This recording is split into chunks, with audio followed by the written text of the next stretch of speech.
It's Wednesday. Welcome to our Wednesday Wellness Tip.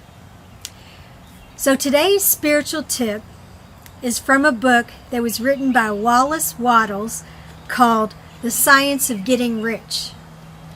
Now when I first heard the title, I was like, how could that be a spiritual principle?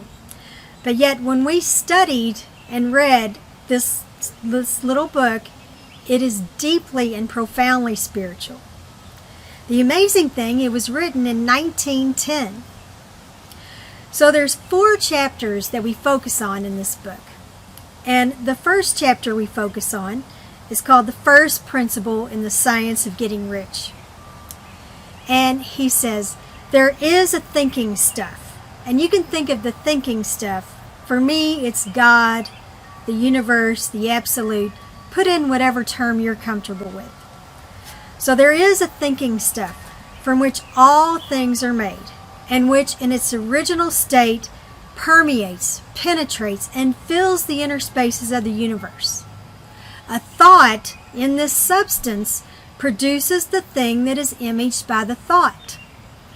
Man can form things in his thought, and by impressing his thought upon the formless substance can cause the thing he thinks about to be created.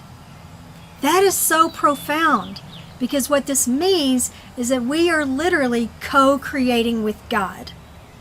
Whatever we think about, what we want to create, we are co-creating with God. So the second chapter was on gratitude, because the way that we have access and that we co-create with God can be summed up in one word: gratitude. And as he states, first, you believe that there is one intelligent substance from which all things proceed. Second, you believe that this substance gives you everything you desire.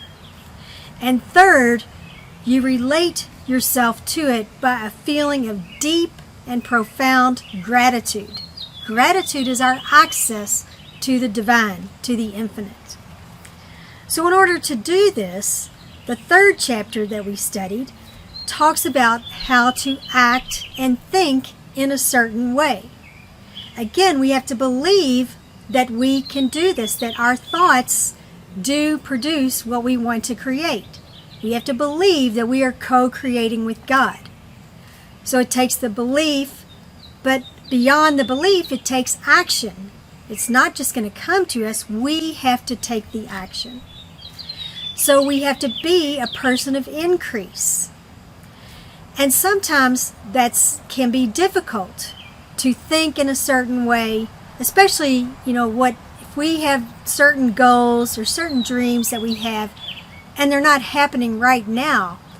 We have to continue to have the faith to know that it is coming, regardless of how the circumstances look right now. And that can be the hardest thing of all.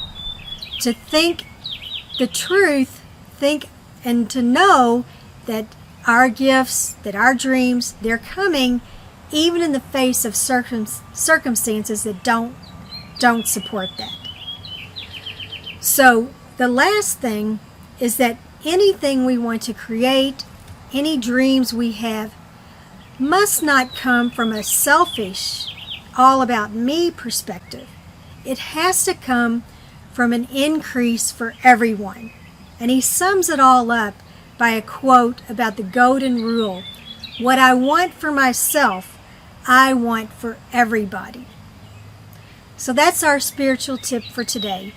And I highly encourage you to either get the book, or if you're interested in listening to the 4 chapters that I referenced, we do have a recording, and we'd be happy to share that recording of the 4 chapters. We did a challenge and listened to these 4 chapters for 30 days. And when you listen to it over and over for 30 days, you get it on a much deeper level. So if you're interested, give us a call at our office.